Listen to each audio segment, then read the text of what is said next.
Ciao ragazzi, ciao! Konnichiwa, Otobai, Aikoka. So, hello Japanese motorcycle fans. Today we have an amazing Japanese motorcycle, brand new. And this is Honda CBR1000RR-R, gosh, how do I even pronounce that? Fireblade SP. Here we go.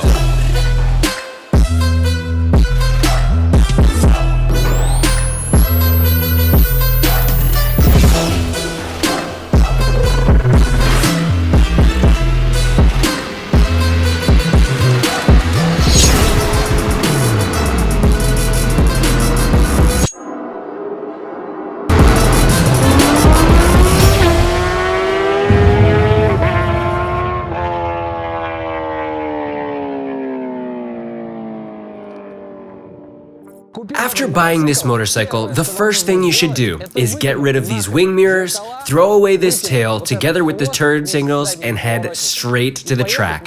Because in the city, it is absolutely useless. However, don't get disappointed too early, Honda fans. Let me first explain to you why I think it's useless and why you need to ride it on a track. The last time I rode the Fireblade was probably when I started this channel, around maybe 2017 to 2018. I was riding the Fireblade 2011. And now after riding this one, I feel that the two of them have almost nothing in common. That Fireblade had a much comfier riding position and a calmer character, whereas this one is just a fierce track machine. Well, no wonder. Fireblade 2020 is an absolutely new motorcycle that was sort of built from scratch. It has all these unique solutions of its racing prototype RC213 something something. I'm just not a Honda fan. To be honest, I don't even know that prototype's full name. So the first time I rode this Fireblade, my first words were, darn, and this is the Honda riding position? Are you serious? Clip-ons go down, hands are very low. Control buttons look like they're out of sight. Like they're somewhere below there. The seat is very high and pulled up. And if you put your feet on the footrests, you will be amazed by the riding position.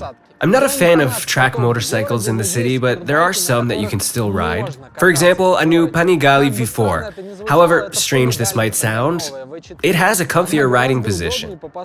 This is one evil thing. But if you like motorcycles like this one, here you go. It will suit you well. Some folks on the internet say that lately Honda hasn't produced any fierce motorcycles, that all of their creations were kind of low-powered little sweetie pies, and other companies have overridden them and got taller by a head. For instance, that Kawasaki 10 that I owned in 2018, it was very cool, very fierce. I successfully rode it on the track and got used to it quickly. I liked it very much at that time. So it seems like this year Honda has decided to stick it to everybody. Let's make this bold, fierce machine that will be good on the track and will be really furious. Who cares if it's not convenient in the city? Well, a track motorcycle in the city is, in general, a bit strange, but manufacturers still produce them with pre-installed mirrors and tails and vehicle licenses. Let's make it cool! Cool, cool! We need it! Together with their racing division, Honda Racing Corporation, or what was it called? Anyways, we can see it here, HRC is Honda Racing Corporation. These stickers are here for a reason. Together with this corporation, which is really into racing and fierce racing motorcycles, they've created a new Fireblade. It has a really sporty and blasting character. Lately, manufacturers have had this tendency. They've been making track motorcycles more less scary. I was thinking it was the right thing to say, but I mean, modern motorcycles are less frightening and very responsive. Their character is not so furious, but they're very fast. On the track, they can do everything they have to. At the same time, a newbie can ride them as is. Guys, I am very far from being a newbie, but when I rode it, I was blown away. That fierce it was. It really is one scratch cat.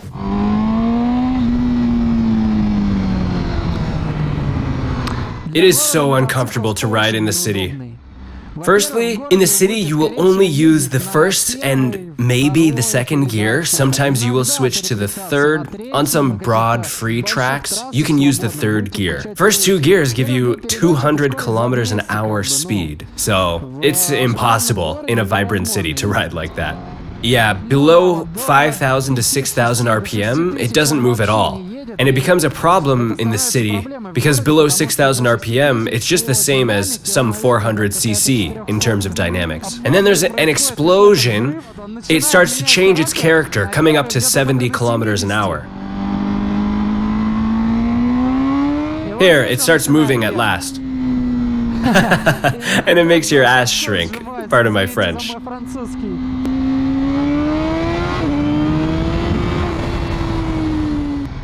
And we haven't really revved it any further. It can be revved more.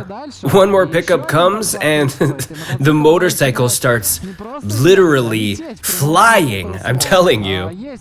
There are videos on the internet where this stock SP version speeds up to 0 to 299 or 0 to 300 kilometers an hour, you can say, in 13 seconds.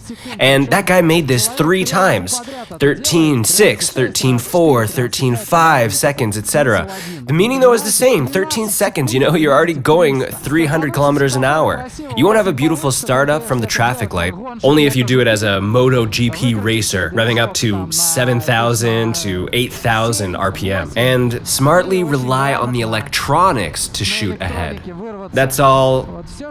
See, I'm pushing the full gas and it doesn't even try to stand. It's just But if you do the same on 10,000 to 11,000 RPM, it will fly straight up if you shut down the electronics. Moreover, if you keep revving even more, up to about 12,000 RPM. I tried to fix it at 10 to 12,000. It does one more pickup. So there are 2 pickups. At 6,000 RPM when it starts the ride, and then at 10 to 12,000 RPM. Talking about numbers, the engine is very powerful. The manufacturer claims it has 218 horsepower. To be honest, you can feel this amount of horsepower. When you rev up the engine, even when the electronics are on, the motorcycle lights up the front and rushes you forward with an enormous boost.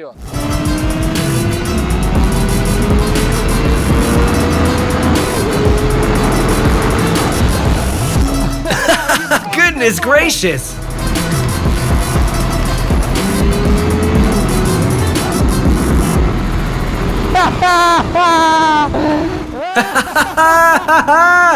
Oh my god! Guys, I want to ride it on the track! It's simply a rocket!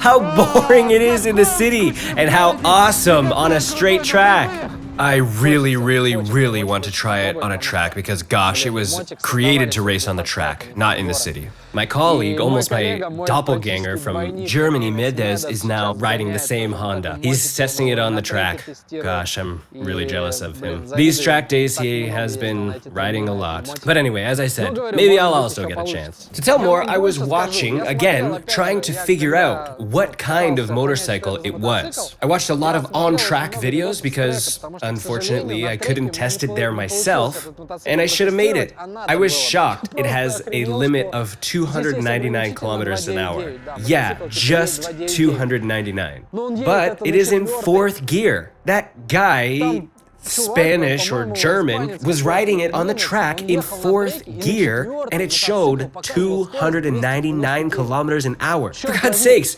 1st gear is almost 180 kilometers an hour. I saw it was around 176. You will not see it on any other motorcycle. It is very fast.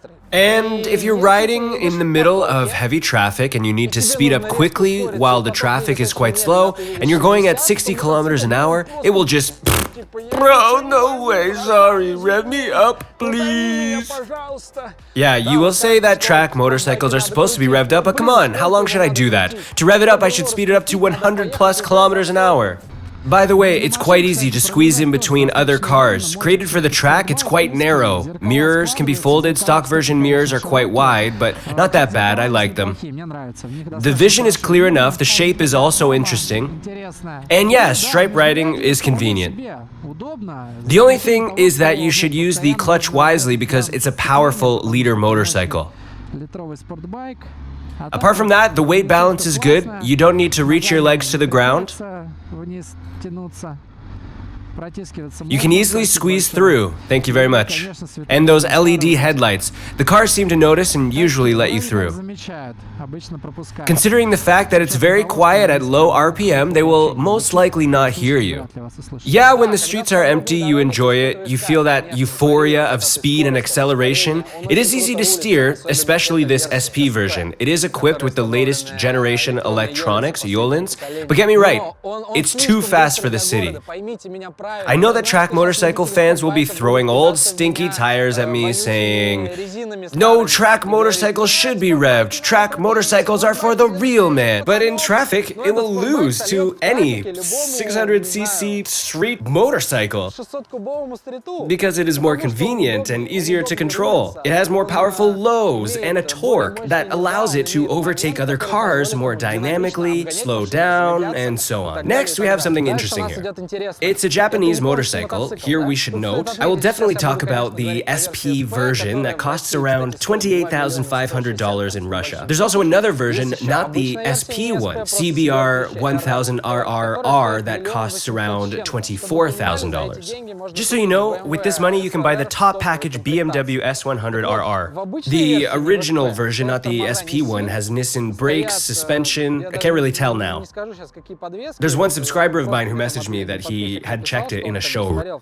However, the SP version has electronic Yolins, which are really cool. So cool. Plus, the SP version is equipped with Brembo Stylema brakes, or Stalima. I don't know how it should be. Stalima is saying it in Japanese. These brakes are among the best brake systems. There's also Stalema R that I've mentioned, which is used on Superleggera. But among serial motorcycles, Stalema brakes and calipers are the best you can get from this brand. All in all, brakes have linear performance, not like in Italian brands. Here, I should also mention such contemporary features of track motorcycles as the engine brake system. This one has such engine brake systems that can be set up. It has 3 levels, if I'm not mistaken. But compared to some Ducati or Aprilia engine brakes, well, you can't really feel it here. When you're braking while on the track, or even riding in the city on a Ducati or Aprilia, that additional engine braking sensation gives you such emotions. You're feeling that the motorcycle is braking in some unrealistic manner. And it's not only the case with calipers with Stalema, but with the engine brake as well. Here you can feel it, but because of this, the brake feels more linear. So you can clutch the brake tightly with medium force. It will slow down effectively, but not too harshly. And you can clutch even tighter, and it will slow down even more. Again, Italian motorcycles are not like this. They're like, whoa, wow, what was that? It stopped so suddenly. This motorcycle has quite a big wheelbase. When you're just looking from the side, it seems very long. Again, compared to the same Italian motorcycles, those are little shorties, you know? They're very perky and light. This one feels bigger, but not too heavy. Not like that Kawasaki, that ZX-10R version. Kawasaki looks really buff. This one's somewhere in between tubby Kawasaki and tiny, narrow, and light Italian motorcycles. But I can't tell it's a big number for such power. The engine is powerful enough to carry such weight on this motorcycle. And I tell you, by the acceleration sensation, with its perkiness and its ferocity, it gives goosebumps, even to an experienced rider. A couple more words about the ergonomics. Yeah, clip-ons are low and uncomfortable, butt is too high, foot pegs are high too. Riding position is dreadful, the worst for the city, but convenient for the track. When the engineers were constructing such riding position, the first problem they had to solve was the aerodynamics, so that the pilot, when he's riding the motorcycle and when he's lying on the tank like that, by the way, there's a little chin notch just like on a track motorcycles, so that the pilot would be fully shielded from the wind so that the aerodynamics works 100%. I can confidently say that the new Honda has an amazing windshield and aerodynamics. When you're lying down, even being as tall as me, you'll not be blown by the wind. It wasn't the case neither on Ducati, nor on Aprilia, or even on Kawasaki 10. My respect for the engineers. Now I know why Medes, the German blogger, who's even taller than me, is riding these Hondas. Well, yeah, he has sponsorships, but these Hondas are really spacious. Even a tall man would feel comfortable and just great. Together with the top-notch windshield? See, my standing applause to Honda engineers. Almost standing, okay. We're also seeing, and that's what Italian manufacturers like to do, so-called winglets, which provide, well, should provide additional downforce at high speed. Here, they look quite neat. In terms of design, well, I don't have the heart to say that. But in terms of design, I like these winglets more than the Ducati wings. I don't know. I like it more this way. I think the design, in general, is wonderful. From the first-person view, it looks stunning. It's very pleasing when you're sitting on it. It really is eye-catching. People are always staring when you drive by, too. Sure, it's also related to the nice exhaust sound of Akrapovic when it opens the damper and switches to another pipe. Just like that, people are staring. Everybody likes it, see? See, all these ribs and additional airflow holes and winglets. And this look of an angry samurai that says, "Just tell me, I will shred you into pieces on the track." I like the coloring too. Blue is painted so well it shimmers with these little sparkles under the sun. Very shiny and sparkly. Some people say this Akrapovic exhaust pipe is too big. What's with this jar? Why not put it under the tail? But I'll tell you, no, it looks good. And it's in harmony with the rest of the details. Speaking about the exhaust system, it's very interesting. As you can see, there are two pipes. Two pipes. And the system has two modes. When you are riding below 6,000 RPM and the motorcycle is not really moving, it's so quiet and calm. Even inside a tunnel, you will not scare any granny, will not wake any child up. But when the tachometer exceeds 6,000, the exhaust starts singing. It really starts singing. This straight four engine revs up, starts roaring like a forward flow. Very similar. The forward flow might be a bit louder, but very close. It starts, I don't know if it's right to say so, farting when you're dropping down on the gas. You know, like on that track bolides? So you're enjoying even the stock exhaust system. We'll try to record it with the microphone to show you. It seems like there aren't any pregnant women around, no people that we can frighten. I have to show you this, and hope the mic will catch it. Engine starts. Sweetie, so quiet. Isn't disturbing anybody. Up to 4,000, everything's okay. Starting to spin higher. You can even hear the moment when the sound changes significantly. It's so cool. Couple of money in my head just to say they did it. Can't lie, I'm so paranoid and the windows tinted. I own everything around me, you can say it's raining. Not talking phone numbers when I'm talking 7 digits.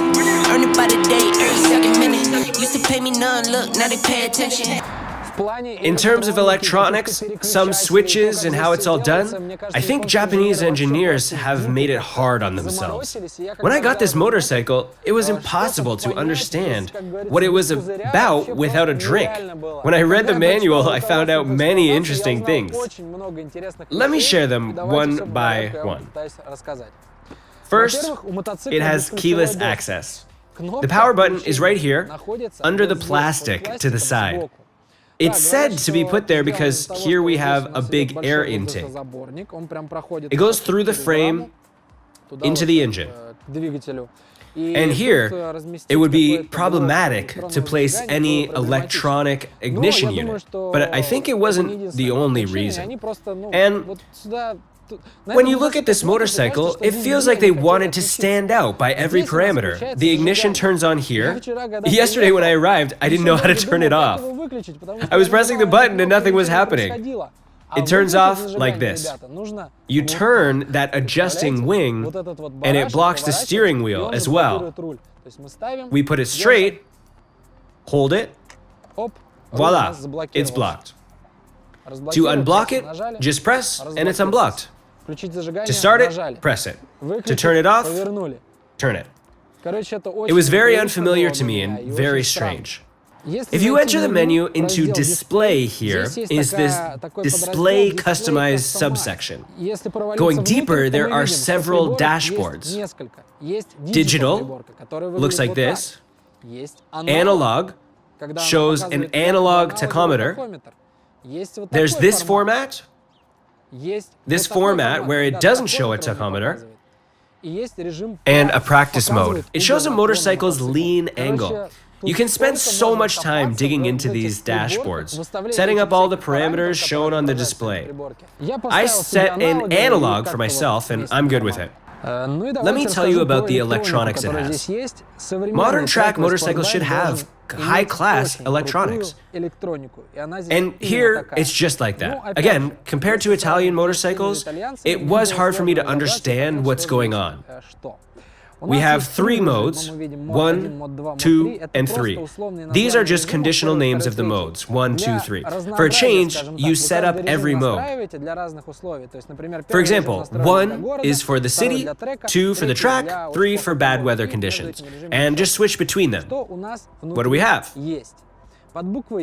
P stands for power.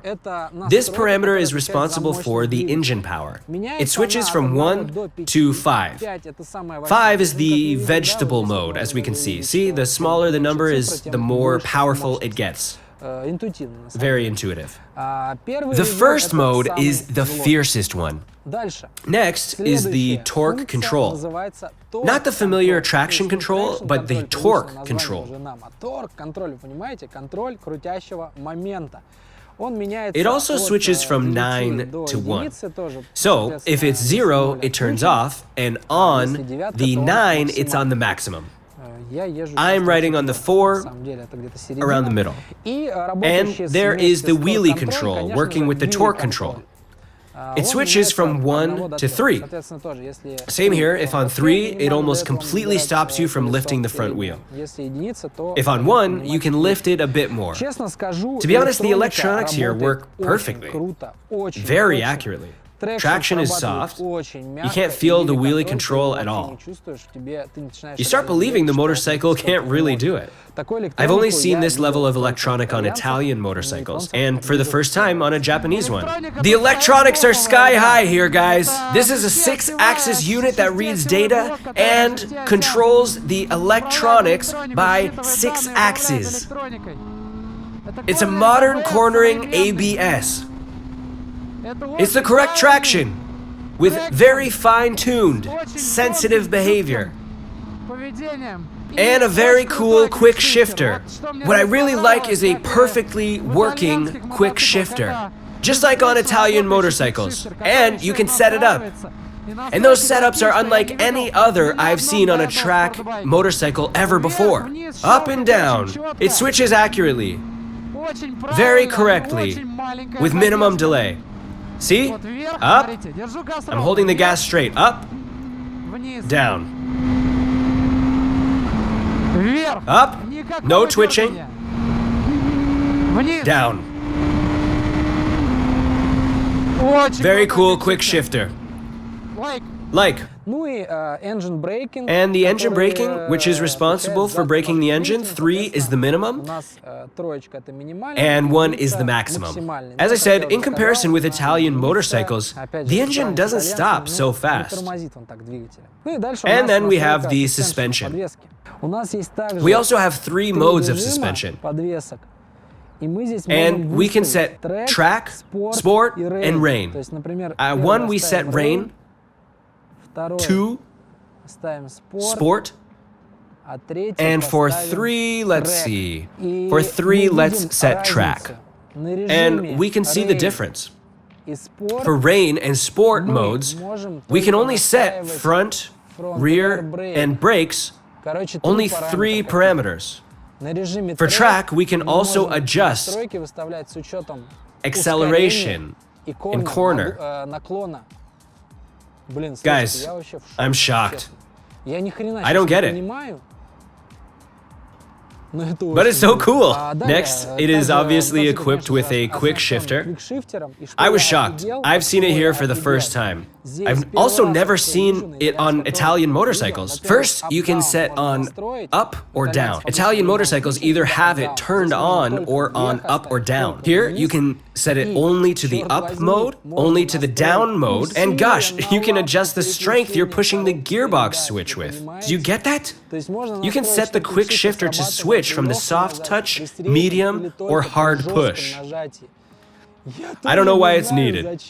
Maybe if you're some Marc Marquez, then it's important for you. But it's very cool, and I've never seen it anywhere. Here's also a damper that you can set for hard, medium, or soft. In the city, it's better to set hard, because there are lots of bumps, the motorcycle's wheeling, lightening the front. And here's 2 ABS modes. ABS is very easy. There's ABS 1, track, that seems to allow you to lift and lighten the back wheel. I don't know, maybe doing other crazy things with incline. And here's ABS 2, Sport, which is the regular city mode of ABS. I was braking with it turned on. It doesn't lift the tail. It looks like some supercomputer that you won't be able to manage on the get-go.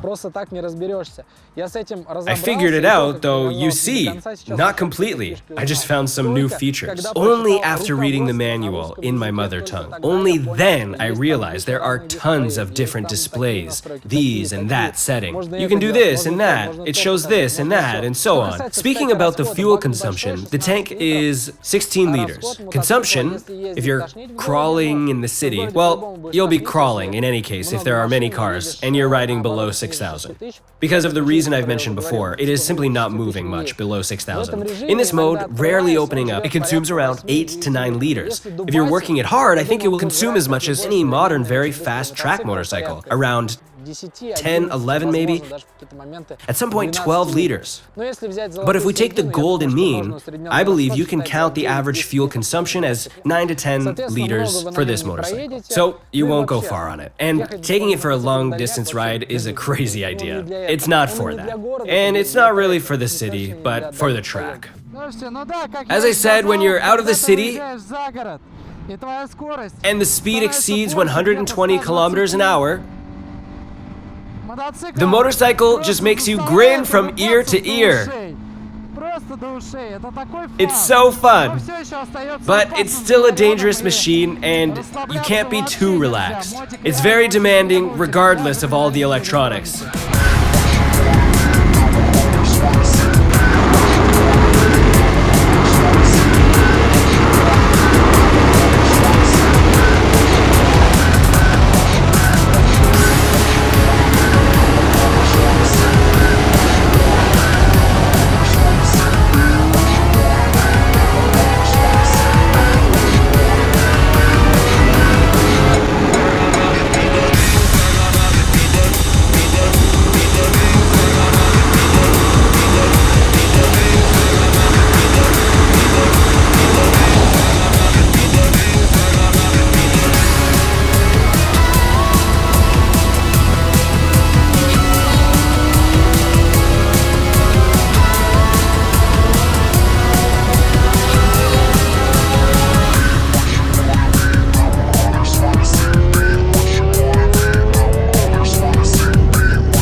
Okay, let's sum it all up and get it all together.